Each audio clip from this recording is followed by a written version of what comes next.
So I'm still sort of finding my rhythms with this. When I first started doing it, I was just like, "Hey, this is going to be great. I'll just talk to people, upload it. No frills, no editing. Won't worry about it." And then like 2 weeks later, I was like, "What is this? What am I trying to do here? What's my voice?" I'm going to edit that part out.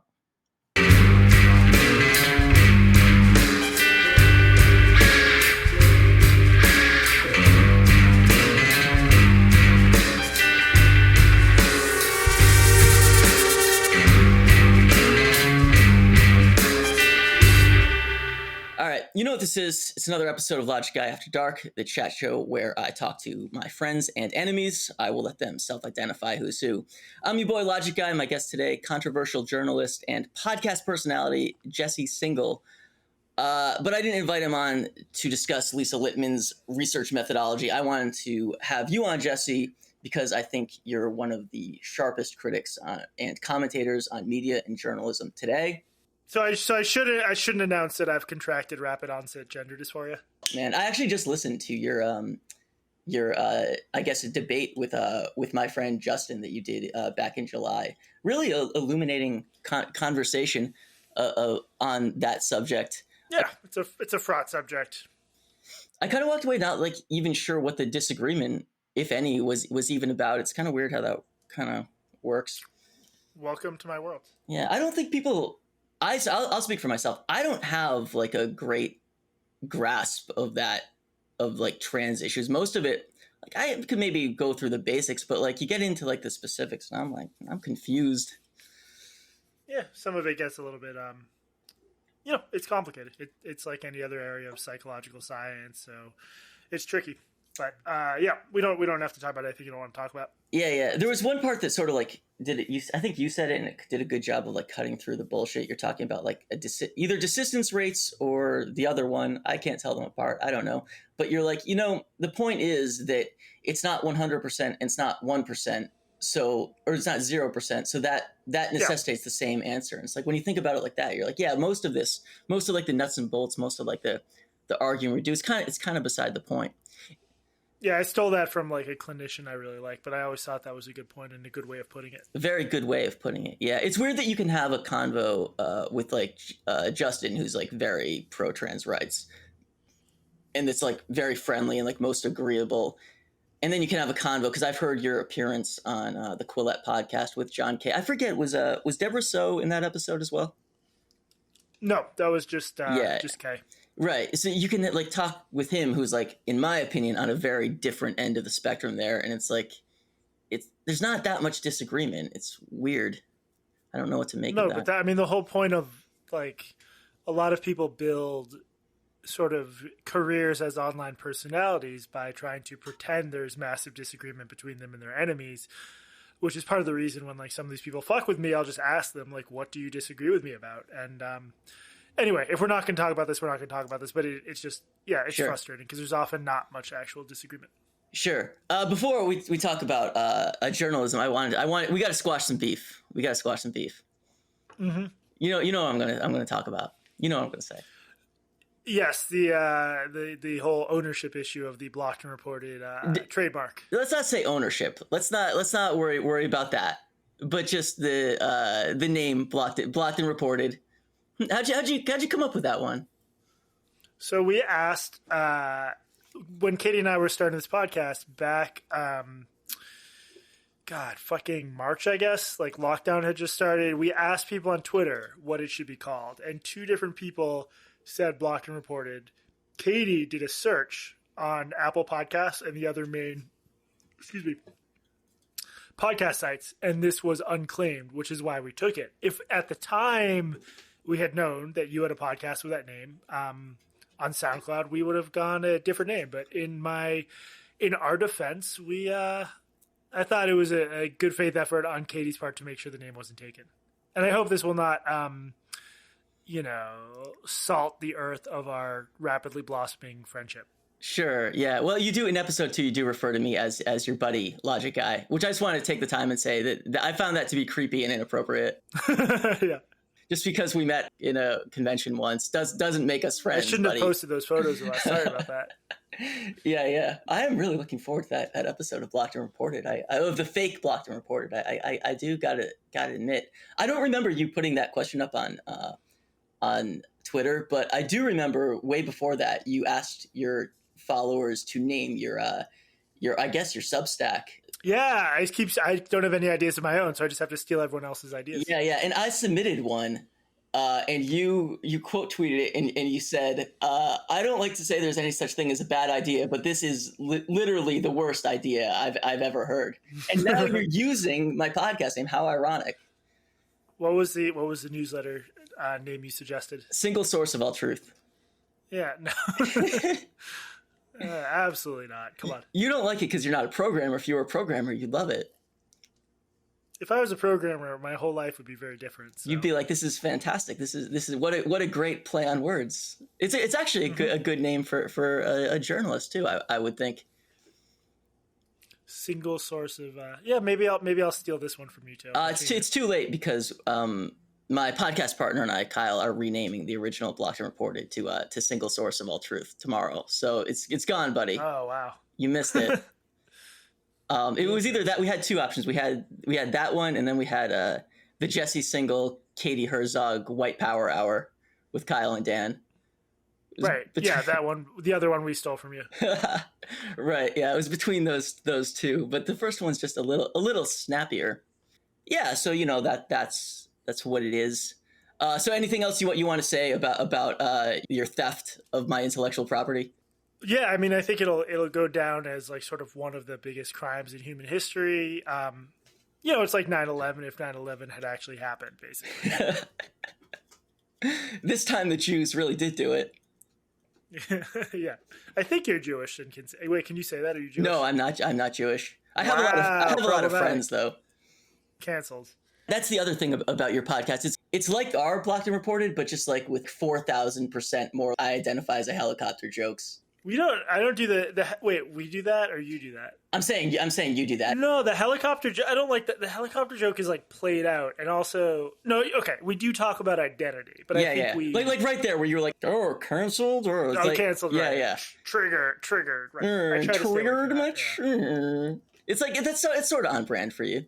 Yeah, I mean, I think what we're trying to do is there's a lot of people who think online discourse is stupid and progressive discourse is increasingly stupid, and they want someone to talk about this shit without going the like intellectual dark web identifies an attack helicopter route. So we make fun of some of the excesses, but yeah, I think we don't like the whole like, why can't I identify as whatever is usually weaponized against someone else online, usually a trans person. And, I'm critical of certain aspects of like some of these ideologies, but I don't like the idea of like making it about an individual person or making fun of them. Would you say Katie, on the other hand, is vicious and hates trans people? She's the bad boy of the podcast. Yep, I'm the good girl. She's the bad boy. This brings up something else I wanted to ask you. I don't know if you ever listened to my podcast. Did you happen to hear the episode where I referred to Katie as your mean lesbian girlfriend? No. Okay, good. I'm glad. I was worried about that. Yeah. Let me ask you. Would you say you're threading a needle between like the IDW and like woke? Yeah, I mean, and I think maybe Katie and I have slightly different politics. I'm pretty boring, lefty, more redistribution. America's failing vulnerable people in various ways. And part of the reason this stuff bothers me is like, I don't think this is how you convince people to be progressive and how to join in a progressive coalition. And I think it's just so... a lot of the way we talk about identity is just very masturbatory, and unless you went to a good college and are steeped in a very sort of rarefied vernacular, you're not going to be able to participate in those conversations. So yeah, also it's just interesting and funny because like dumb internet bullshit is funny, and this is sort of our world because we're progressive journalists. Mm-hmm. But yeah, I don't know if it's like threading a political needle between those two, because like the politics often get muddled. But I wouldn't call yours like a political podcast, really. I don't think of it that way. I think it mostly isn't. Although sometimes we talk about politics, like culture. How would you describe it? Yeah, I think our Apple category is culture & society. Oh, all right. Yeah, media, the internet. Yep. There's a, I guess this isn't probably an official Apple category, but there's a category I like called like internet lore. Yeah. Yeah. We definitely like to dive into some internet lore. So we're hoping if Trump ever does recede from the scene, we can get back to the bread and butter of just like bizarre shit on the internet. Yeah. Can I ask you, when you say your politics are different than Katie's, like, how would you describe the difference? Well, I don't know if they're different. I'm not sure if you had to put us on a straight line. She'd answer this better than I could. I might be a little bit leftier than her, Mm-hmm. but I'm not sure because like mostly that's not what we talk about. It's just there's times I've gotten that impression, but that's fine because like if we agreed on everything, that'd be stupid and boring. The way I perceive Katie, this is my subjective. You can clip this and send it to her. I perceive Katie as like a liberal. I know that she has a background as like a climate person. Mm-hmm. So I perceive her as like a liberal who like hates liberal culture, like just oozes contempt for it. Well, I think I mean, the vast majority of her friends and family members are liberals. I think she's from Seattle and has had bad experiences with like a particular kind of privileged faux radicalism that Uh, she really dislikes. Although, however much she dislikes them, they dislike her much more. So it's, but yeah, I think she doesn't like this sort of Seattle rich fake radical thing. Liberal is not the right word. Progressive is the word I was looking for. Yeah, A yeah. progressive who hates progressive culture, which I have my problems with Katie, but I can't fault her on that. There's a lot to object to. Yeah, I mean, there's a million different versions of progressive culture. There's crazy shit online. There's Mm. crazy shit in Seattle. Yeah, yeah. Like Northwest. I actually lived in Portland, Oregon, so I am familiar with West Coast progressivism. I guess I had like my share of like bad experiences with it there too. But I lived in Portland, Oregon, and it's like in Portland, like you just like meet like weirdos of every stripe. At least when I lived there, I don't know if it's still like that. Yeah, that was. I was only there briefly, but that was the sense I got too. Yeah, yeah, it's good town. I haven't had, I don't really perceive Seattle like that, but I don't know. Maybe I haven't seen enough of it. Oh, I wanted to mention something that I got wrong about you because when you were doing the debate on Brett and on Brett's channel with Mr. James Lindsay, I remember making Yep. some like very sarcastic remarks towards you before, being like, "Oh, this is going to be a waste of time." But I got to say, I underestimated you. I thought you were going to be a lot more naive about what you were walking into, but you sized them up immediately. You saw them coming. Yeah, just those guys I think have been driven a little bit crazy, or they were in the run up to the election, and they just said a lot of stuff that didn't make any sense to me. So, I took it as an opportunity to maybe get to some of Brett's audience to try to explain why I thought not voting for Biden was pretty crazy. But who knows if it worked? Yeah, I think it's good to try, but I really thought you were going to make a cardinal mistake where you walked in very naive, thinking that they were eager to be won over and not understanding the depths of, especially in my opinion. I just want to make clear, Jesse's not signing off on this, but like James is like clearly in like full scale like paranoid monomania where he doesn't see anything but wokeness around him. Yeah, but no, I mean, any conversation like that, going in, if it's sort of pundits with strong opinions, they're not looking to be won over. They're Mm-hmm. looking to sort of, try to make a fool of whoever they're going up against or try to convince the audience. But yeah, it was an interesting chat. The election drove a lot of people crazy. Yeah. I'm not sure I would identify their individual pathologies as the election, especially Brett. Brett had a moment that like drove me crazy where he's like, "Well, I'm finally ready to reveal who I voted for, and after long consideration, I decided to vote for Tulsi Gabbard." And it's like, dude, that's not voting. What you just described isn't voting. Right. Tulsi Gabbard, voting is when you vote for a candidate. Yeah, there was so much about that stuff that confused me, and I think both of them have expertise in other areas that maybe hasn't translated to politics. But yeah, I was sort of spent too much time in the run up to the election being mad online about IDW stuff. So I hope I don't get sucked back into that. Yeah, very diplomatic, very diplomatic way of of I'm putting trying. it. I thought it was a very entertaining debate, though. Thank you. Yeah, it was. I was glad I did it overall. Yeah, yeah. I don't know if you you came in prepared by reading my my 5,000 word Medium essay on Brett's Unity 2020 movement. No, Oh, yeah, I'm I'm gonna sorry. send it to you so I you would can not read have it. had it in me. Yeah, I'm gonna send it to you so you can read it. It's important You're stuff. you're a stronger man than I. Because I almost did a newsletter post on that, but I was just like I can't. It's just it made so little sense to me. But Of course, it makes very little sense to because see, here's the thing about me as like a professional, or not a professional, but like as a noted shit poster and troll.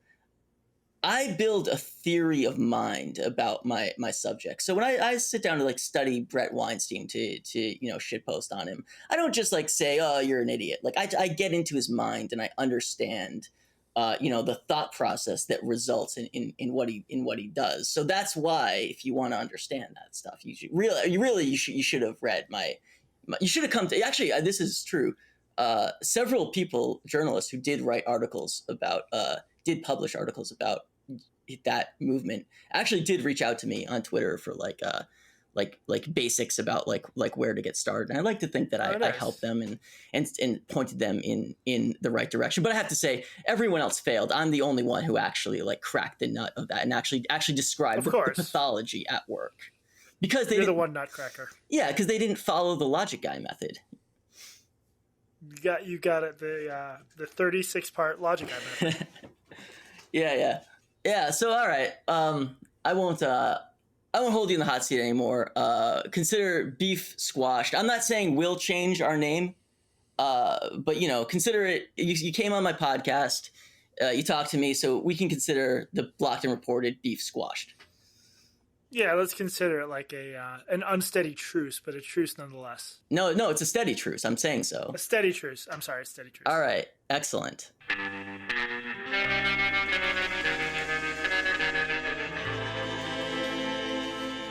Oh man, the biggest problem with journalism today is just that the business model has collapsed completely because of the internet, because of the decline of advertising and classifieds, and at the end of the day, that's the big problem. It's probably not going to be solved. I think we're moving into an era where there are no longer sort of local and regional newspapers, or at least if they are, they're shells of themselves.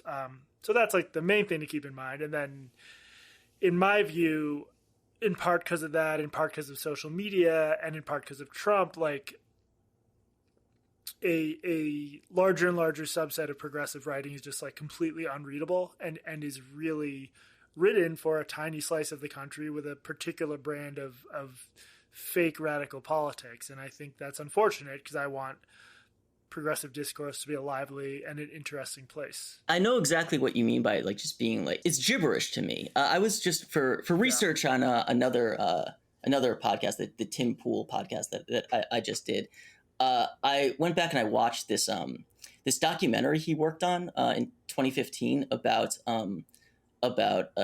Ferguson, and Tim was just the narrator on it. He didn't write it or produce or anything. He was just I think he contributed some original reporting and then was the narrator on it. And I recommend this documentary. I don't remember what it's called, but it's just done by Fusion, and it's amazing. Like it's got great footage, and it just goes in this one part where it's laying out like the in stark terms with clear examples, like the injustice of the Ferguson policing and criminal justice system, and how it's cruel and capricious and wreaks havoc on people's lives. And then they interrupt that and they cut away to a guy from, I think, the Mic.com, who starts talking about how we need to dismantle whiteness or whatever it is. And immediately It's just like, no, go back to the other thing, please. No, that's and actually, I know a lot of internet lefties don't like Matt Iglesias, but Matt Iglesias has been writing some very smart stuff about this.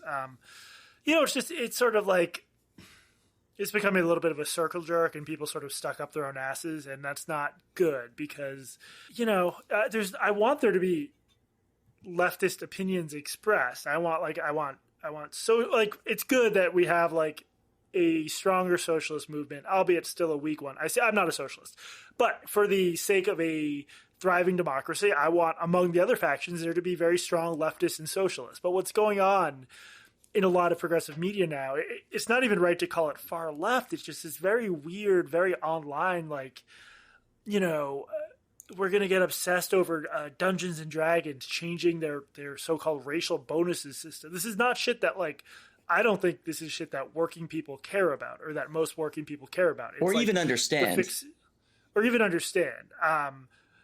It's just the fixations of college-educated neurotics, basically. Yeah, I forget where I read this, but someone made a point that the way journalism is set up, it has this economic barriers around it. Like, right, if you want to get started in journalism, like, and you know this better than I, maybe I'm way off base about this, but you have to basically move to one of the most expensive cities in the country, in the world, really.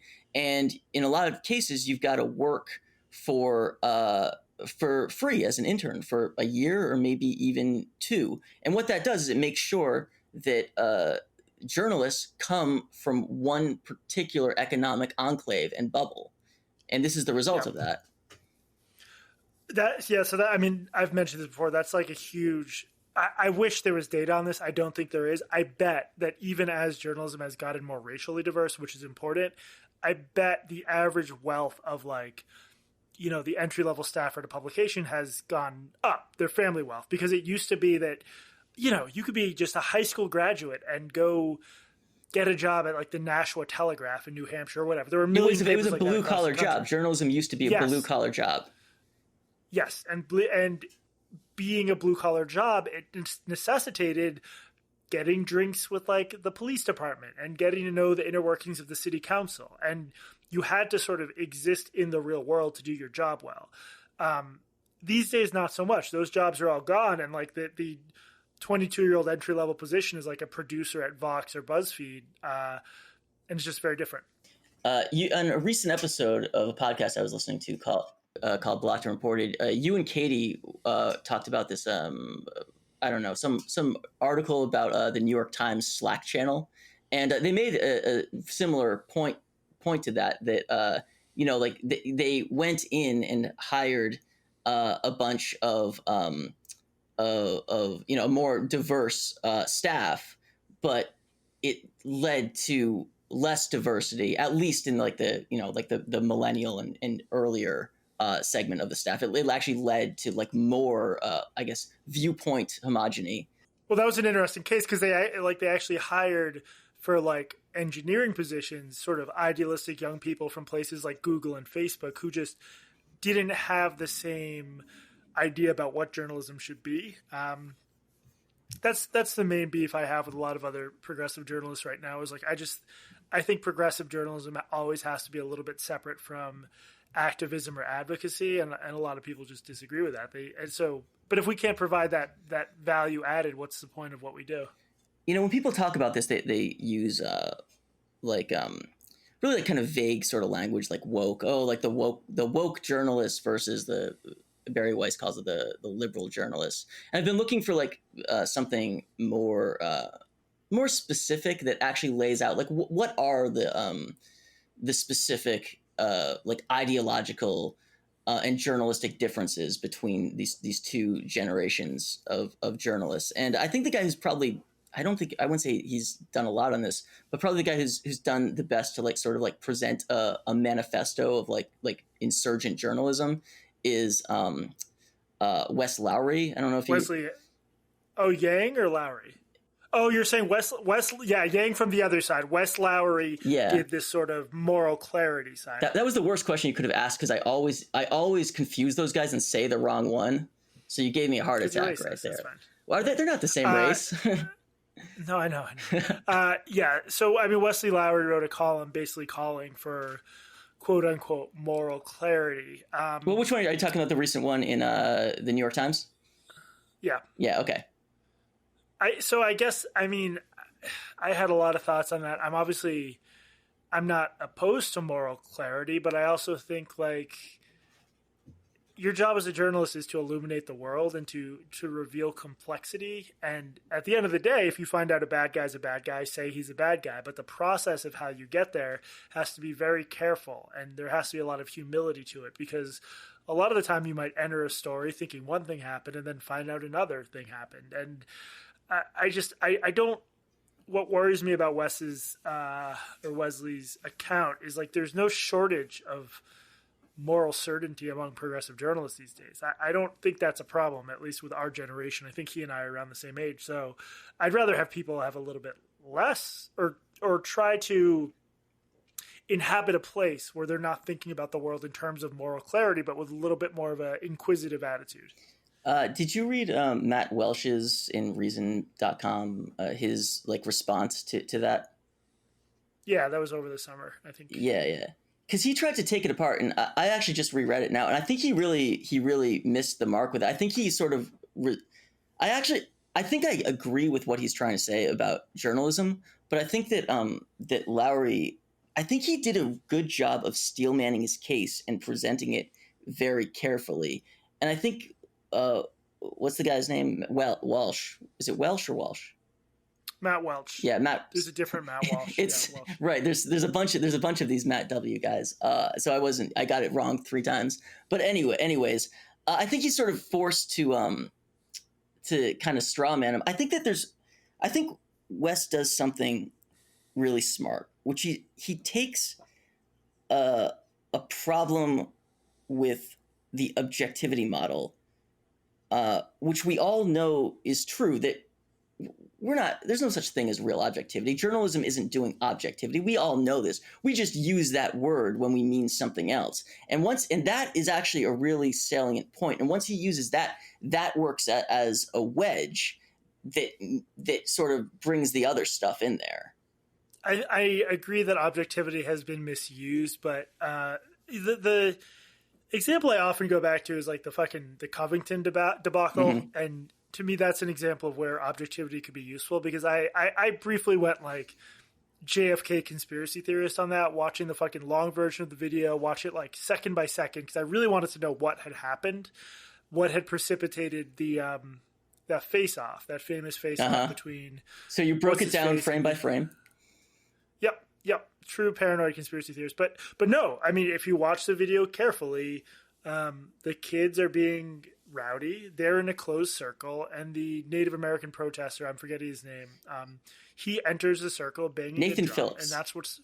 Yeah, Nathan Phillips. Yeah. Phillips? Yes, Phillips. Like, that is objectively what happened in that case, is that the activists entered the circle. They did not surround him. And the difference between them surrounding him and him entering their circle is really big from a news perspective. So what's the place for moral clarity there? I just want to know what happened. And in some cases, with video or with the tools of investigative journalism, we can actually figure out what happened. And I think in a case like that, there is something approaching objectivity that is possible. It's either one thing happened that led to the other, or it was flipped and the other way around. So it's obviously important not to pretend journalists are like gods, and that we shouldn't cling to objectivity to avoid analyzing power differentials and stuff like that. But I just think newspapers are going extinct. The sorts of people who do try to get to the bottom of stuff and provide as objective an account as possible are being laid off left and right. So I think now is the time to try to not throw the baby out with the bathwater. Yeah. Lowry does this thing where when he talks it, he presents it in a way that sounds really, really difficult to disagree with. Like when he says, instead of being fair, journalists should focus on telling the truth. And I mean, when you hear it like that, fairness and truth are different values. They're not even all the time in agreement with one another. When he lays it out like that, I think he's really good at laying out in a way that's sort of difficult to unpack. But when I read through him and really wrap my head around what he's saying, I realize that when he says tell the truth, when he talks about the truth, he's using it in almost like a religious sense. He's actually talking about, I think, a moral truth. And I think that's the knot that needs to be untied. I'm not sure I see them as being in tension, because when I think about being fair to a subject, I'm trying to be fair in service of revealing the truth. Like I'm working on a story now where like it'll be out eventually, but like I'm interacting with the administrators of a college and they're telling me stuff that just seems like bullshit. And the reason I'm being fair and trying to give them the benefit of the doubt and saying like, can you provide more evidence for this? Can you provide more evidence for this?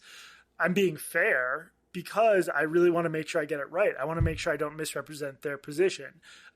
Someone coming at this from a different angle could say, oh, well, the college administration has power in this context. Why are you giving them the benefit of the doubt? Why are you being so nice to them? But I really do see it as my job to try to figure out like what actually happened and who's lying a lot of the time. So yeah, I'd have to think more about Wes's that dichotomy, but I think they're reconcilable. To me, it's obvious what he's criticizing when he criticizes fairness. He's talking about like equal time, or like, oh, we brought on a guy saying coronavirus is real, so here's a guy saying coronavirus is fake. Like that's a time, but here's the thing: there are times I think when you do have to do that, because if imagine for a second that 90% of America believed that coronavirus was fake, I think a network would have to give that view time on air. Yeah, I think people, okay, there's even, so the case the reason you raise that case is because it's a pretty obvious one. We know coronavirus is real. It's illustrative because it's absurd. Yes. Yeah, the vast majority of real world decisions journalists and editors need to make are a little bit more in the fuzzy middle compared to that one. And, I've just seen so many times when the people who insist, journalists fuck up a lot, and I think we need to be careful about making grand claims that we have the right moral path or the correct truth. And I just think humility should be the way. And there are really difficult questions in a country as conspiracy addled as ours, and with so many, Americans believe some dumb shit. So what do you do about that? And what's a journalist's job there? I think those are difficult questions to answer, frankly. Okay, what about this? What if, forget the coronavirus, take climate change. Climate change is a consensus of scientists who work in that field. What percentage of Americans think climate change is a hoax or done by China or whatever? It's over 40, right? That wouldn't surprise me. Yeah, I'm sure it depends on how you phrase the question. Right. But yeah. So if you're if you're the editor at a newspaper, what's the correct amount to give of airtime to give to climate change as a hoax? Well, I mean, I don't see any reason to give any to climate change as a hoax. The more complicated question happens when, a journal publishes a paper saying that actually 30 years from now, the temperature will have been raised 1.5 degrees, not 2. This is, it's a new projection that's a little bit less scary. And then there's pressure in the newsroom and from Twitter that because of you publish that, you're a climate denier now because you publish a slightly less scary estimate. So in my own work, at least, what I've seen is less like debate over publishing straightforwardly false stuff and more debate over publishing stuff that's like a little bit politically inconvenient. So that's why I'll agree with you 1,000 times. No, you don't need to publish anyone who's just an outright climate denier. But in the real world decision making, like it's usually a little bit more complicated and nuanced than that. I think I see a contradiction here. Let me know what you think. Because you've been very critical of like a whole like journalism staffs at online publications, or not even online publications, just mainstream publications at all, adopting viewpoints that are wildly out of sync with the American population. Like, for instance, prison abolition, police abolition, right? Like this is much more widely accepted by journalists than like the population at large. Would that be? Does that characterize your position fairly? I don't think it's more that I think they don't cover that question in like a serious way. They just do like softball interviews and features. I think they're too soft on that issue, or they have been. Yeah. They're too soft on the issue of police like abolition. they'll run very softball Q&As with police abolitionists where they don't provide any pushback, or they don't sort of surface any of the reasons the vast majority of people are against that policy. Yeah. Okay, but do you think that maybe they're too soft on that because it's a popular belief in newsrooms, or at least in those newsrooms? I think if you actually polled newsrooms and you had an anonymous survey, most people would still be against it. But yeah, it's more popular in newsrooms. And perhaps just as importantly, if you're a 25-year-old staffer with strong political views active in the Slack, you are a lot of your friends and acquaintances and sort of intellectual role models will probably be at least police abolition adjacent. It's just very trendy right now in those circles. So there's a police abolition adjacent culture in these newsrooms. Yeah, I mean that's just like a slight exaggeration because I don't think it's an exaggeration. Is it an exaggeration? I mean, it seems like it's. Well, yeah, because like Vox has serious policy reporters who are not interested in police abolition, and it's like these newsrooms slightly get taken over by whoever the loudest, most passionate people are, and then other people try to keep their heads down, and then they send me emails about what it's like to work there. Okay, all right. I'm trying to catch you in a contradiction, but you're too sly for me. Because I was going to say that, I mean, like, I'll just speak for myself. It seems to me like there's a culture in these newsrooms that's wildly out of sync with the American mainstream. And it results in articles about endless articles about whiteness and things like that don't connect to the mainstream. And it is simply a problem that they're out of step with the mainstream. Hypothetically, even if they were right, the problem would persist. The problem isn't solely that the view is wrong. Simply having a newsroom and editorial staff that disproportionately believes something wildly out of step with the mainstream causes a lack of trustworthiness from the populace. That's why that's one of the reasons why I think it's always a good idea to have at least some opposing views in the boardroom, just to keep you on an even keel with that attitude that does exist, right or wrong. Yeah, no, I don't. I think you need some internal friction and tension, and that makes organizations run better. To not have everyone agreeing, and that definitely applies to journalism as well. All right. We can move on from that. My attempt at a gotcha it was a bust. You're I'm just too slippery, And I'm drinking whiskey, so I feel emboldened. Oh wow! I know from your debate with James that you were drinking, I think, Blue Moon, so you stepped it up for this one. Mm-hmm. Yeah, I needed something that would fortify me a bit more. That's a deep cut right there. Only true single heads would get that reference. Yeah, seriously.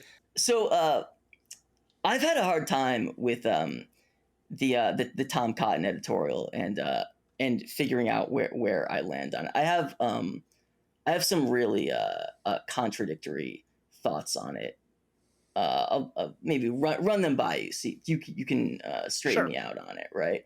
So I really hate that editorial. I really hate that an American newspaper ran an op-ed calling for the military, because that's what the National Guard is, the military, against U.S. citizens. And I, in particular, hate that a U.S. senator wrote it. Here, I'll phrase that as a question. What do you think?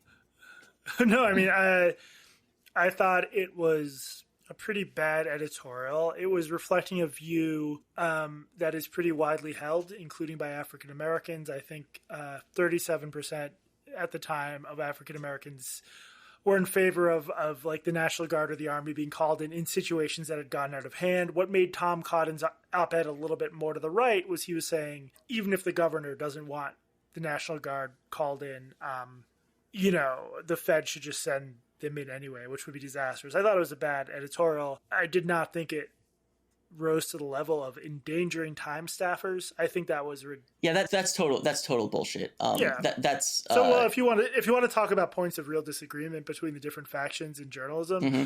One is what Freddie DeBoer and Matt Brunet call identitarian deference, where a black person tweeted that this column put them in danger. Therefore, we have to believe that. I think that's condescending if and borderline racist to say because of someone's skin color, I have to believe what they say, even though it makes no sense to me. So I think that caught my attention almost more than the column itself, because that was the claim that a lot of professional journalists at the best paper in the world made, that a column had literally endangered their colleagues' lives. Yeah, no, I think that does sort of does overshadow the story, and it's pretty unnerving, actually, if you think that journalism is important, which I do. Yeah. Now, I wouldn't have run the column. I wouldn't have given Tom Cotton that space. All right, see, this confuses me, because like I was on the impression that you were like pro the column. This was like not in the bottom 10% of the worst New York Times columns. They run bad columns a lot of the time. Most of those don't bother me. I'm actually usually very open to like embracing like an open door or a relatively open door policy on an editorial page. This one, bothers me for reasons that I have sort of a hard time articulating. The one that they ran a few months after that from the leader of like the pro communist Chinese party in Hong Kong. I can totally justify that one, because that one brings in an attitude, a viewpoint that a New York Times reader, haven't really been exposed to. I don't know if it's just me, maybe just my media diet doesn't encompass enough Chinese Communist Party propaganda, but I don't really see like what is the pro-China policy like attitude in Hong Kong. I really have no idea. So that kind of brings some value to me. I don't feel that way about Tom. Tom Cotton's not telling me something that I don't need to know and feel like I need to understand. Sure. I mean, although if you stuck rigidly to that standard, you could throw out half of the columns published in the Times, because they don't really tell you anything new or important or interesting. Well, I probably would edit. I would edit a lot more for being like completely useless. Like my favorite example, who gets to play with Black Panther toys? My personal favorite terrible New York Times article. That's what I'm saying. Like there's a lot of sort of filler. There's a bunch of garbage that I think should be thrown out, but my objection to the New York Times one stands apart. I'm kind of doing a self-diagnostic here, you know? Like, well, I'm trying to figure out why I have a hard time coming to a conclusion on this. Right. Yeah, it's just weird, because like in American history, it's not that uncommon for the National Guard to be deployed places, and the National Guard was deployed to Kenosha, and that's true. Yeah, the National Guard caused 0 deaths, which is 2 fewer deaths than were caused by the assuming Rittenhouse's 2 were the only killings that during that span. It's just it was this weird. It's just not unusual. Like if there's real unrest, I think the National Guard was also deployed in. Other than that, has it been done in our lifetimes? Like you're what, like 35? Yeah, LA. Yeah, I'm 36. Okay. LA riots in '92. All right, and I don't believe if there's rioting, and it's not ideal, you don't want to do it, but it seemed like people without much historical memory were acting like the National Guard would roll up and just start like shooting people. And there's one horrible. Kent State is one horrible example. So when you said that, like, oh, people think this is going to happen, that is what popped into my head, because my head immediately went to Kent State, which I guess I was erroneously under the impression was the last time, because Kenosha was after this op-ed, right?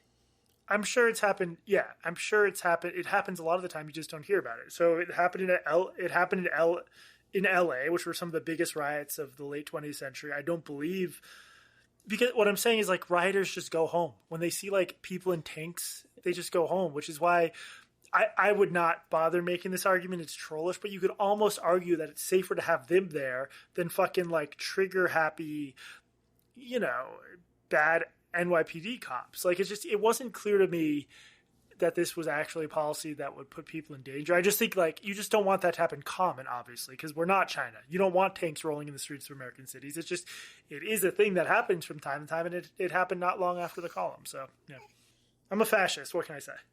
I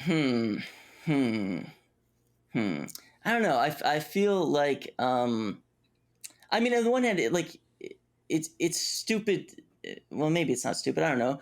But maybe it's stupid to to object to a U.S. senator having a an op-ed run in a newspaper. It's not like he doesn't have any other avenues to communicate slash pass laws based on this attitude. I guess we need to know. But I mean, one of the things, actually, Wes Lowery made this point that to run an editorial like that, as opposed to a journalism piece where there's pushback and there are follow-up questions, it's not just a stenographer, that is in of itself irresponsible. Yeah, I mean, maybe I have, we could do 3 more hours on all the problems I have with other New York Times columns that I thought were a little bit irresponsible. Yeah, go for it. I just, it was not a good column. I don't think there's any reason to give Tom Cotton that real estate. It just was not the sort of catastrophic war crime people made it out to be. And but see, you're kind of nitpicking there because you're like, people blew things out of proportion. Yeah, everyone's hysterical, everyone's a ninny, everyone blows things out of proportion. People say stupid fucking shit all the time. Well, no. If this was people on Twitter, I wouldn't care. It was New York Times journalists who said that this column, they're hysterical, endangered the safety of. Well, they're not hysterical. They just on this, that didn't make any sense to me, and it not long after this, you had a staffer at Vox report Matt Iglesias to her boss for signing the fucking Harper's letter. This is like not normal or good. I don't think it's not good. Journalism can't really exist in vibrant form under these conditions. Yeah, the HR letter to Vox to report Matt for it wasn't HR, but yeah, it was like the top. Yeah, right. Yeah. Sorry, it's fucked up, man. Yeah, I mean the word for that is safetyism. Like that's a confusion. It's like they conflating our subjective feelings, which by definition can't really be impugned, can't really be questioned. Your feelings are valid, kind of by definition, and using that as leverage to make like objective statements about the world. Like I am unsafe in the workplace is obviously like a corrosive attitude. Are you saying facts don't care about their feelings? That is in fact what I'm saying. And I actually I unironically share Ben Shapiro's contempt for the left's preoccupation with feelings for exactly that reason. A conversation that begins and ends at our feelings, we kind of can't do anything with it because of it. Yeah. Feelings are valid. That's it. That's the end of it. Oh, I feel unsafe. Well, I feel that you're racist. Well, I feel that you're a rapist. Like that's it. We can't go anywhere with that. We have to talk about, at some point at least, we have to talk about objective things. And if we can't get there, if we have to stay on the subjective, then that's it. We're trapped in a box essentially. But I thought you were skeptical of the idea of objectivity. I'm in the hot seat now. Well, I am skeptical of sizzling. I am skeptical of the idea that we can achieve objectivity. I'm not skeptical of that objectivity exists and that we should try to understand and describe it. That I think is an enviable goal, but in fact, we're very limited in our abilities to get there. That's a philosophical point. That's not really my axe to grind with objective journalism. It's just that, look, maybe you don't agree with me, but when Lowery says that the claim of objectivity is actually very frequently used to reinforce the bigotries and prejudices of the status quo, I think he has a point there. I think that there's some truth to that. Yeah, there's definitely some truth to it. Yeah, which is why I think that Lowery is the best guy at making the case, at kind of strongmanning the case. Because I read there's another one that Matt, I'm not going to try to remember his last name, Matt W., said in that same article, a Washington Post article, where the person made a much more narrow argument. They tried to say like, oh, the reason why we can't do traditional journalism is because we're in the Trump age, and we have to have special Trump journalism because journalism doesn't work in the Trump age. That's an argument to me that dies as soon as it hits the air. Yeah, there's not a good track record of being like, we need to throw out the normal rules because we're in a crisis right now. Yeah, those people all need to get Trump out of their heads. And yeah, I agree with with the point you made that like the standards of journalism help us in a crisis. They're not the thing that we should throw out in a crisis. Yeah, exactly. That's well put. I think that that Lowery is like the guy who like if you're trying to understand like what like the civil war in editorial rooms and the revolution in journals, if you're trying to understand like what actually are its values, what is it trying to achieve, what are its methods, I think Lowry's like the guy who's come closest to like actually spelling out like what this new order is and how it differs from the status quo, although I still have a lot of questions. Yeah, no, it's good to actually have people like explicitly writing what they mean, though. I too have some questions about it. Just saying, woke journalism is not the best descriptor of all time, unfortunately. No, I just don't think that's useful. I try to be more specific than that. I wanted to make a point about the Harper's letter that you brought up, which you and your co-host signed, along with Chomsky and J.K. Rowling. And Barry Weiss. I'm sure you've heard this criticism many times, but I eventually came around to realizing the letter had a fatal flaw, which is that, and I understand why TCW, who wrote most of, if not all of it, made this decision. I understand it was a conscious decision on his part, but by refusing to name any specific problems in specifics and like actually talk about real actual cases, except for in like very vague terms. I understand why that seemed like a smart decision at the time, and I'm sure it would have been a shit show anyways. But the inevitable result of that was it meant that the letter was completely overshadowed by the personalities who signed it, like J.K. Rowling and yourself and all those people. I think it's actually, for an open letter like this, it's better to frame it as generically as possible, because if we had used an example, people would have just started arguing over the specifics of that example or said that example doesn't count or something like that. So you're right, they would have done that. I sort of thought the letter, I don't know. I thought the letter's strength was just, it was a clear, straightforward sort of recitation of liberal values, and I just thought the freak out over it sort of told you everything you needed to know. Yeah, no, I agree. It's always a good sign when one of the properties of cancel culture is that we can never talk about it, and if you do, you're bad.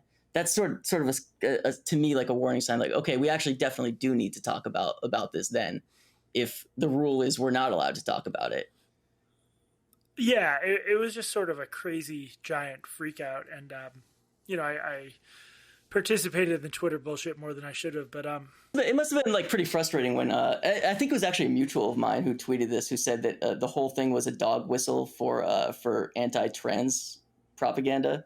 Yeah, which is psychotic. That must have been maddening. I mean, I shouldn't say psychotic, that's a mean word, but it is pretty crazy. I saw one person, this was a tweet that got a fair number of retweets, literally cross out.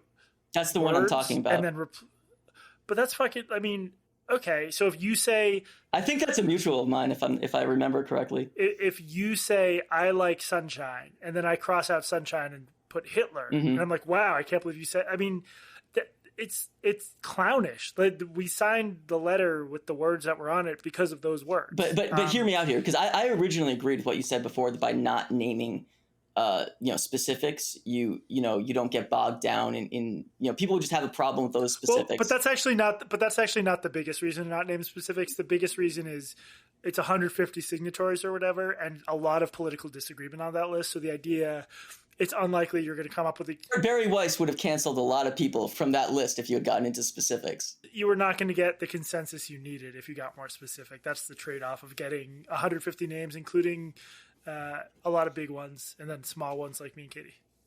But it's the trade-off. But the other side of it is you end up with, it just becomes about whatever people imagine it's about, and it becomes about whatever the sins of the signatories are about. I've thought about this a lot, and I have. Please pass this note on to Thomas. I have decided that he made the wrong decision. He should do it over. Okay, I'll see. We'll try to get a new one written up by next week.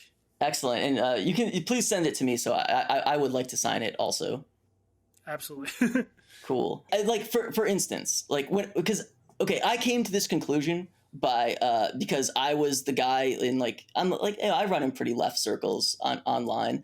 I was the guy defending this to people on Twitter to the left, and inevitably I would just get hammered on the hypocrisy of Barry Weiss, which I know that she's a friend of yours and that you don't see it this way, but I mean, No, I've met her twice in person. I don't know her well. I mean, I've exchanged pleasant notes with her. Everyone likes her. She has like yeah, just don't feel like you can say whatever you want. I like her, but I don't know her that well. Okay, more of my point was because I've heard you talk about her. I know that you don't see it this way, but I think her hypocrisy on speech issues is pretty grotesque. And as soon as the argument got there, which was immediately, there was nowhere I could go. There was no like getting it back on track. And as someone who really does think that I know they didn't use the word, but cancel culture that they're describing is actually a corrosive agent, not just on society at large, but specifically on the left. I think it actually does huge amounts of damage, specifically to the left. And so I'm very concerned about it. And I want to talk about what I think are the really egregious examples, like, for instance, that Washington Post article where they outed some random lady for a Halloween costume 2 years ago. I think stuff like that is actually really important. I think it's important that the left reclaim this issue because I think it's largely a workers' rights issue, and I think that it's important to stop the damage it's doing to what I believe. This is not a popular view on the left, but what I believe are like important institutions like the Washington Post. And I could never have that conversation because it was about you harass trans people, it was about J.K. Rowling's a bigot, and it was about Barry Weiss is a hypocrite. And I could never have that conversation. I know you didn't write it. Yeah, no, I mean, if people want to talk about stuff other than the content of the letter, that's, I don't have any control over that.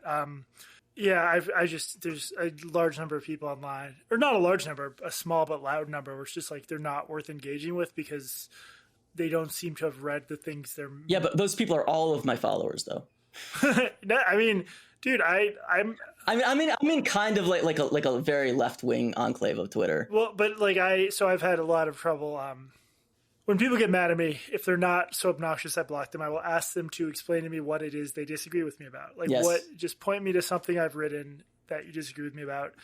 At this point, 95% of the time on Twitter, they're unable to do that because they're not familiar with my work. And I know that sounds like snooty. No, it does not sound snooty to me because I put a thread up asking people if they wanted me to ask you something, post it here. And some guy today came into my mentions demanding I grill you about your take on Kyle Rittenhouse. He was like, you got to push back on what he's saying about Kyle Rittenhouse. And I was like, I don't really know what he said about Kyle Rittenhouse. And this guy goes, I'll talk, but that's the thing. I'll talk about Kyle Rittenhouse. I'll talk about the trans stuff. I'll talk about anything. So to state repeatedly, I'll talk about anything I've written about. I'll talk about anything I've written about. I'll talk about anything I've written about. And then people be like, no, fuck you.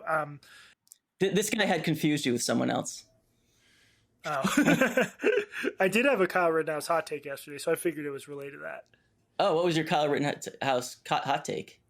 I mean, I think if you watch the video, there's a fairly strong self-defense claim. Oh, that's not a hot take. Charged.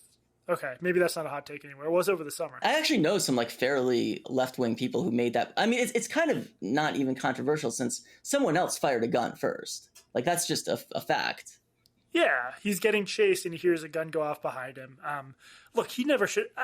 I don't think it should be legal for him to have that fucking weapon. Yeah. He was committing a misdemeanor by having it because he wasn't of age. There are a million things wrong with the situation. He should have never been out there. It's like just society failing at every level. But you can't pretend that this was like a right-wing terror event. Most of your commentary that I've seen is about like the media's response to Kyle Rittenhouse.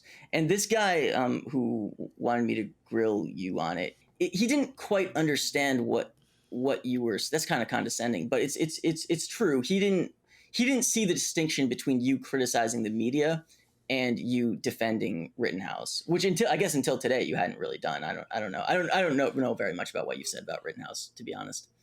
Yeah, I mean, but this is I'll see other journalists say this, like, oh, you're defending Rittenhouse. Oh, you're defending the Covington kids. I mean, I am forming my beliefs about what happened based on video we can all watch and come to our own conclusions. This idea that I should like tie myself into a pretzel and pretend I didn't see what I saw because then I'll be quote unquote defending Kyle Rittenhouse. Like, I don't know who Kyle Rittenhouse is. He's a participant in a complicated event that I want to, understand. So anyway, a lot of this is just like, Most of what I saw today when I just like searched for like what you said about it, it was mostly like kind of meta commentary. Meta commentary always gets me into trouble because if you for instance complain about the press's coverage of something, 2 minutes later you are going to be in an argument not about the press's handling of it, but the thing itself. It's this inevitable slide that you can't, nothing Yeah, can stop it. yeah, no, that's definitely true. And also, if you ever use an analogy or a metaphor online, you will immediately be locked in an argument about that analogy or metaphor. Yeah, I mean, it's just impossible to. This is why I've tried to spend less and less time on Twitter. Although the election sort of sucked me back in, but it's not a healthy place. It'll fuck you up. That's true. So there's another situation I've had a hard time kind of figuring out where I land on, and I think you'll have something to say about this. Greenwald leaving The Intercept. I've gone back and forth on this one. I've had a hard time landing on that one. Yeah, I mean, my sense is people are. I did not. We talked about this on the podcast. I didn't think it was quite fair to say he was being censored because according to his contract, he could just like take the piece elsewhere. I think there were a lot of other issues going on there that probably, it's a cliche, but maybe this was the straw that broke the camel's back because Greenwald has a lot of disagreements about what journalism is with the younger, woker. I'll use that word. Yeah, sure, Woker. Yeah, I think it's really obvious that it was a straw that broke the camel's back. Because in his like response, he's ranting about like months, if not years, of like bad calls and malfeasance by the board of editors, specifically Reality Winner, a bunch of stuff with the CIA. I mean, it's very obvious this has been bubbling up. See, I'm not. That doesn't matter to me. I'm trying to figure out who's in the right here. Is Glenn being censored? Does he are they doing their job as editors? What's the answer? And if like the way some people will square, like Ben Burgess said this. He said, well, Greenwald's contract said that he couldn't be edited, but here's the thing, that you're just talking about contract law now. I'm not an interested party. I don't give a fuck about that. I'm interested in, is this website that I read quite often and go to often, are they doing the job that they're supposed to be doing? And is Glenn Greenwald doing the job that he's supposed to be doing? And I'm coming at this from a perspective where I've never dealt with, an editor. I've never been a journalist. And where my attempt to square it is that Glenn Greenwald's, his deal with his contract, that's immaterial to me.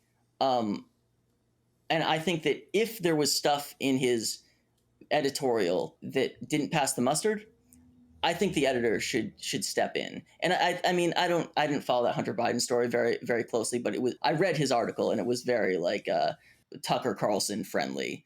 So I think that the Intercept had a legitimate claim to doing their job and having editorial standards. And that it's not really a free speech argument. But then when Glenn hits back on their editorial fuck ups over the past several years, I think he that was a direct hit. I think he correctly criticized what sounds like them not doing a very good job. So kind of everyone came like, it was kind of like a burn the whole place down scenario to me. It was a war of attrition. I don't think there's like a simple good guys, bad guys thing here. I think there's a lot of tension, and look, having a no editing clause in your contract is going to lead to grief at some point. That's not the way most journalists work, but it'll be interesting to see what Glenn does, and I think he has plans to try to launch a new thing. And do you mean like a new like Intercept essentially, or is he just gonna? I thought he was just going to stay at Substack. Well, no, he wants to launch like a new thing. He's said this publicly, so I'll be curious to see if that works. I'm sure he'd take a lot of talent from the Intercept. I have a feeling. There was an interesting. I feel like it's weird to like bring stuff up because you do have a professional relationship with people, but there was an interesting part of that where Glenn seemed to walk back past statements he made about Li Fang, because when Li Fang issued that apology, there was some controversy about whether or not it was coerced, and like Taibbi reported that it was coerced, but then I don't remember his exact words, but Greenwald came out and said that people who said that didn't know what they were talking about. He didn't actually take a stand, but he said that people were speaking about things they didn't know. When he said that, I took that as like a pretty strong confirmation that that it wasn't coerced on Lee's part, that he legitimately felt it. But in his resignation letter, he seemed to walk that back. I don't know if you noticed that. Yeah, I would be shocked if it wasn't coerced. I mean, absolutely shocked. So yeah, I have no details about that.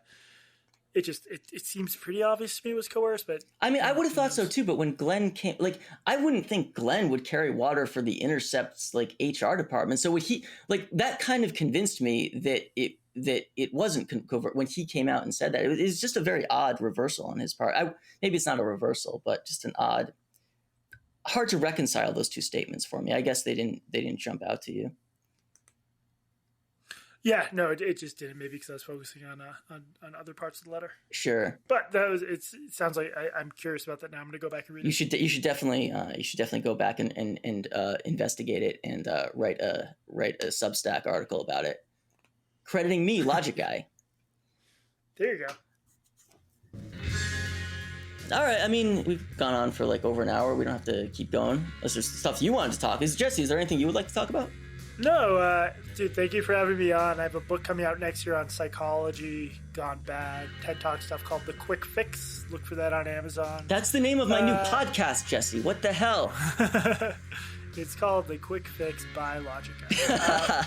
No, man, I enjoyed this. I enjoy your tweets. Thank you very much for having me on. Follow Logic Guy's tweets.